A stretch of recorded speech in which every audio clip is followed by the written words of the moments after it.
हमारी कहानी का मैन कैरेक्टर नागिसा बताता है कि इस दुनिया में अचानक एक क्रीचर आ गया जो कि इतना ताकतवर था कि उसने चांद को भी आधे से ज्यादा काट दिया और पूरी दुनिया की मिलिट्री मिलकर भी उसे नहीं रोक सकती थी और सभी ने जापान पर भरोसा करके उन्हें क्रीचर को संभालने दिया। इसके बाद हम जापान के सबसे मशहूर जूनियर हाई स्कूल को देखते हैं। यहाँ पर 3rd ईयर के स्टूडेंट्स में एक क्लास ई होती है जिसे सबसे बेकार क्लास समझा जाता है क्योंकि उसमें पढ़ने वाले बच्चे हर चीज में पीछे थे और इसीलिए उन्हें स्कूल की मेन बिल्डिंग से दूर रखा जाता है और बेकार सी क्लास दी जाती है। मगर यहाँ आकर सबको पता चलता है कि उनके नए टीचर कोई इंसान नहीं बल्कि एक क्रीचर है। वह एलियन बताता है कि मैंने ही तुम्हारे चांद का एक हिस्सा तबाह कर दिया है और अब मैं अगले साल मार्च में तुम्हारी इस दुनिया को भी तबाह कर दूंगा, लेकिन तब तक के लिए मैं तुम्हारा टीचर बनकर रहने वाला हूँ। इसके बाद एक आदमी करासुमा यहाँ पर आता है और बताता है कि मैं मिनिस्ट्री ऑफ डिफेंस से हूँ और मैं चाहता हूँ कि तुम लोग इस क्रीचर को जान से मार दो। एक लड़की कहती है कि ये क्या बकवास कर रहे हो, सही से बताओ यहाँ पर क्या चल रहा है। फिर करासुमा बताता है कि ये क्रीचर सच बोल रहा है, अगले साल मार्च में ये हमारी दुनिया को भी खत्म कर देगा और ये जानकारी बहुत सीक्रेट है और सिर्फ वर्ल्ड के लीडर्स और अब तुम ये बात जानते हो, इसीलिए अब मैं चाहता हूँ कि तुम हमारा साथ दो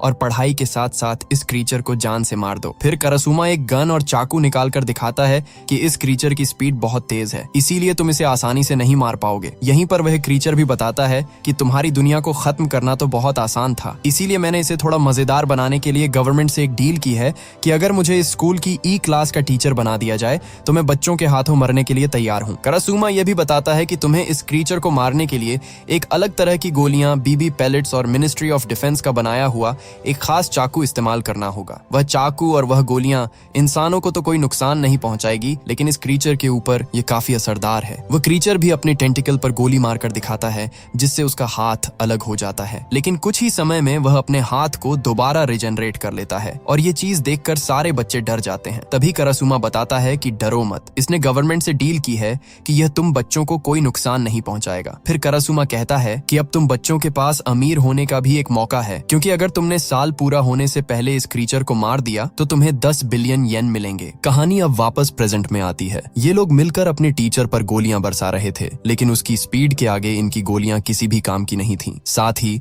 इस साल के शुरुआत से ही करासुमा भी इनका टीचर बनकर इन्हें यहाँ पर ट्रेनिंग दे रहा था और इसके अलावा एक प्रोफेशनल असैसिन मिस इरीना भी इन्हीं की टीचर बनकर यहाँ पर आई थी। उन्हें भी क्रीचर को मारना था। नागिसा कहता है कि मिस इरीना एक स्किल्ड असैसिन है। उन्होंने पहले दिन ही क्रीचर पर एक बड़ी सी गन से हमला कर दिया था, लेकिन फिर भी वह कुछ भी नहीं कर पाई और हार कर बाहर आ गई और तब से वह हमारी इंग्लिश की टीचर है। यहीं अब प्रेजेंट में किसी की भी एक भी गोली क्रीचर को नहीं लगती और गोलियां खत्म होने पर सभी बैठ जाते हैं। क्रीचर हंसते हुए कहता है कि मुझे उम्मीद है ग्रेजुएशन से पहले तुम में से कोई मुझे मारने में कामयाब हो जाएगा। अब इसके बाद करासुमा इन सभी को फाइटिंग की ट्रेनिंग देने लगता है। यहाँ पर कुछ लड़कों ने मिलकर नागिसा के साथ कोई प्लान बनाया था जिसे आज वो अंजाम देने वाले थे। वो लड़के नागिसा से कहते हैं कि तूने उस ऑक्टोपस की वीकनेस नोट की है ना। नागिसा हाँ करता है और इन्हें वो दिखाता है, लेकिन उससे बस इन्हें इतना ही पता चलता है कि अलग अलग इमोशंस जैसे कि गुस्सा आना और खुश होने पर उसके चेहरे का रंग बदल जाता है, लेकिन यह जानकारी उन लड़कों के किसी काम की नहीं थी। अब इसके बाद जब ऑक्टोपस इन्हें पढ़ा रहा था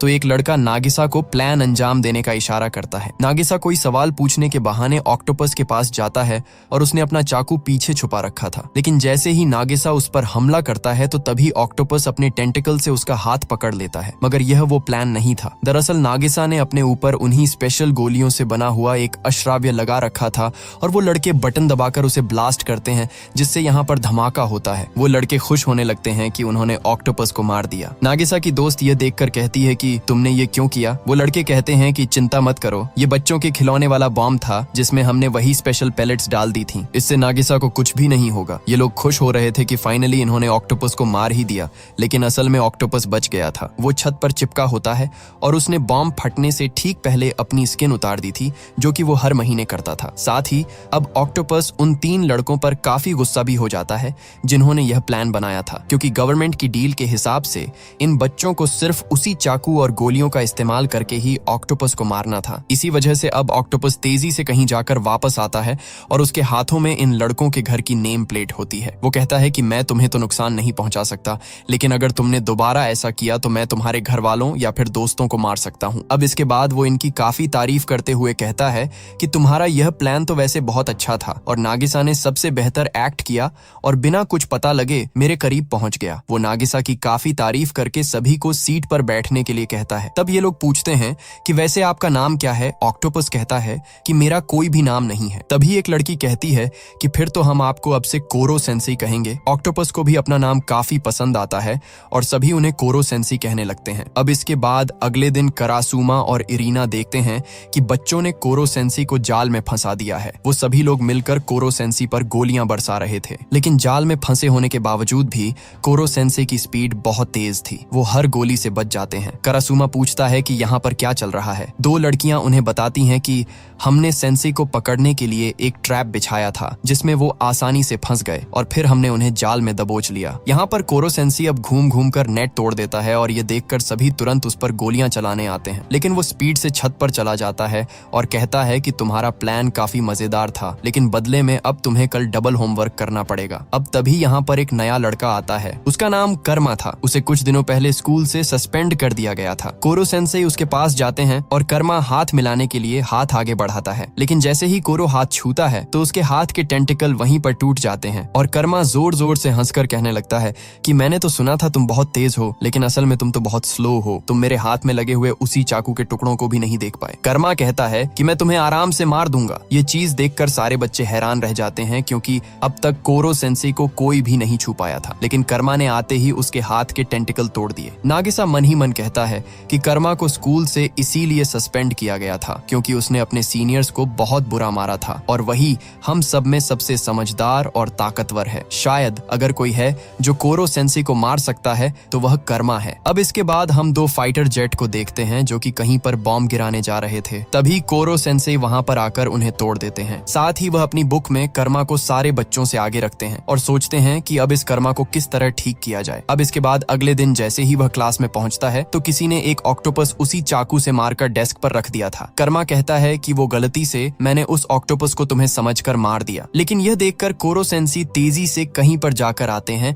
और अब एक मिसाइल उनके हाथ में थी। यह देखकर सभी सोच रहे थे कि अब तो कर्मा गया, लेकिन कोरो सेंसेई मिसाइल की आग से ऑक्टोपस पकाकर कर्मा को खिलाते हैं। साथ ही उन्होंने कर्मा के नाखून पर एक आर्ट भी बना दी थी। अब इसके बाद दूसरी क्लास के दौरान जब कर्मा कोरो सेंसेई के ऊपर सूप से हमला करता है तो तभी वह तेजी से बचकर कर्मा को लड़कियों वाला एप्रन पहना देते हैं और उन्होंने हवा में गिरते हुए सूप को भी गिरने से बचा लिया था। यह सब देखकर सभी लोग कोरो सेंसेई की तारीफ करने लगते हैं कि वह तो कितने तेज हैं। कुछ समय बाद नागिसा कर्मा को देखता है जो कि अकेला बैठा हुआ था। कर्मा अपने पुराने टीचर के बारे में सोच रहा था जो कि काफी अच्छे थे। वह कर्मा को हमेशा समझाते थे और उसका साथ देते थे। यहाँ पर अब कर्मा नागिसा से पूछता है कि नागिसा कोरो सेंसेई कैसे हैं। इस पर नागिसा कहता है कि कोरो सेंसेई काफी अच्छे टीचर हैं, साथ ही बच्चे उन्हें पसंद करने लगे हैं और तो और वह इस दुनिया को खत्म करने आए थे, लेकिन असल में वह पढ़ाने में भी काफी अच्छे हैं। ये सब सुनकर कर्मा के दिमाग में कोरो सेंसेई को मारने का नया प्लान आता है और तभी कोरो सेंसेई यहाँ पर प्रकट हो जाते हैं। कर्मा कोरो सेंसेई से पूछता है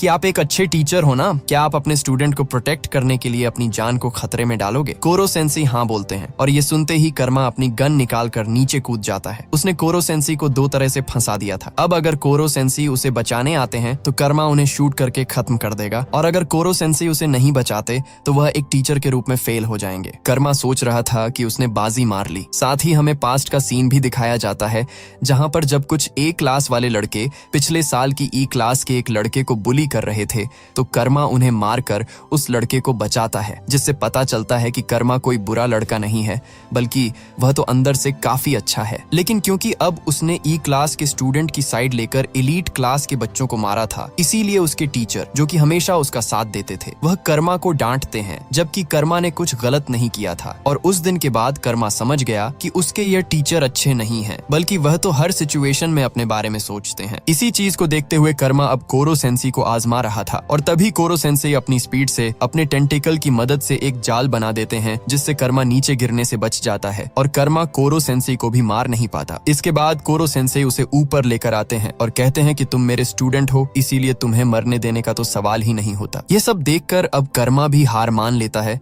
और कहता है कि इन्हें किसी भी तरह से नहीं मारा जा सकता। ये बोलकर वह जाने लगता है, लेकिन जाते हुए वह कोरो सेंसेई से कहता है कि एक दिन मैं आपको जरूर मारूंगा। कोरो सेंसे भी कहते हैं कि मुझे भी उस दिन का इंतजार रहेगा। यहीं पर नागिसा सोच रहा था कि आखिर कोरो सेंसे ने कर्मा को बचाने के लिए इतना सब कुछ क्यों किया। वहीं दूसरी तरफ मिलिट्री बेस में सोल्जर्स का लीडर कारासुमा को बताता है कि पिछले 2 महीनों से जब से वह क्रिएचर आया है तब से पूरे वर्ल्ड से हमारे ऊपर मिसाइल से हमले हो रहे हैं ताकि वह क्रिएचर को मार सकें, लेकिन हर बार वह क्रिएचर ही मिसाइल से हमें बचा लेता है, मगर फिर भी हमें किसी भी तरह उस क्रिएचर को मारना होगा। वह लीडर कारासुमा को बताते हैं कि अब हम उस क्लास में एक नए स्टूडेंट को भेजने वाले हैं, शायद वह क्रिएचर को मार सके। अब इसके बाद कोरो सेंसे की क्लास में एक नया स्टूडेंट आता है। वह कोई इंसान नहीं बल्कि एक एआई रोबोट था और उसे बस एक ही नियम दिया गया था कि उसे किसी भी बच्चे को नुकसान नहीं पहुंचाना है, बाकी किसी भी तरह से वह कोरो सेंसे को मार सकती है। अब पहले चांस में ही वह कई सारी बड़ी बड़ी गन्स निकालती है और डायरेक्ट कोरो सेंसे के ऊपर गोलियों की बरसात कर देती है। सारे बच्चे यह देखकर डेस्क के पीछे छुप जाते हैं और कोरो सेंसे अपनी स्पीड से उन गोलियों से बच रहे थे। फिर गोलियां खत्म हो जाती हैं। अब इसके बाद कारासुमा बताता है कि यह मिलिट्री की लेटेस्ट टेक्नोलॉजी है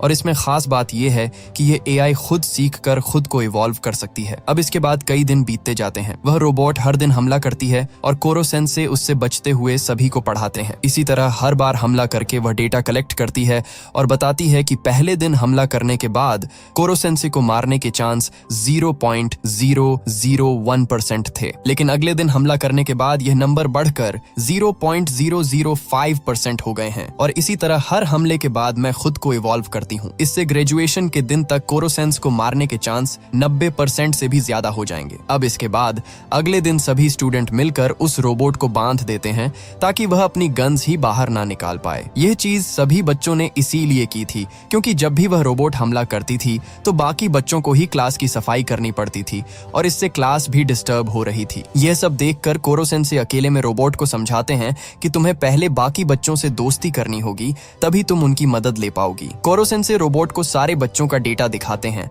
और कहते हैं कि तुम लेटेस्ट टेक्नोलॉजी होना जो कि खुद सीख सकती हो, इसलिए इस डेटा को यूज करो और सभी बच्चों से दोस्ती करने की कोशिश करना। अब इसके बाद रोबोट सारे बच्चों का डेटा पढ़ने लगती है। इसके बाद अगले दिन सभी बच्चों के फोन में एक मैसेज आता है और यह वही एआई रोबोट थी जो कि सबकी दोस्त बनने के लिए अब उनके फोन में एक ऐप बनकर आ गई थी। वह कहती है कि अब से मैं एक ऐप बनकर आप सभी के कामों में आपकी मदद कर सकती हूँ। बाकी बच्चों को यह ऐप काफी पसंद आता है। साथ ही वह रोबोट कहती है कि अब से मैं क्लास में अटैक नहीं करूंगी ताकि पहले मैं आप सभी से अच्छी दोस्ती कर सकूं और हम फिर साथ में मिलकर कोरो सेंसे को मारेंगे। यह सुनकर सभी लोग खुश होते हैं और एक लड़की रोबोट को नया नाम देती है कि हम तुम्हें अब से रित्सु बुलाएंगे। ये नाम रोबोट को भी काफी पसंद आता है। अब तभी इन्हें पता चलता है कि आज एक और स्टूडेंट यहाँ पर ट्रांसफर होकर आने वाला है। कुछ समय बाद वह नया स्टूडेंट छत तोड़कर आता है। उसका नाम इतोना था। वह आते ही कहता है कि मैंने छत तोड़कर साबित कर दिया है कि मैं इस पूरे स्कूल से ज्यादा ताकतवर हूँ। फिर इतोना का गार्डियन यहाँ पर आता है। उसने खुद को व्हाइट कपड़ों से ढक रखा था और वह खुद का नाम शीरो बताता है। यहाँ पर वह रोबोट रित्सु बताती है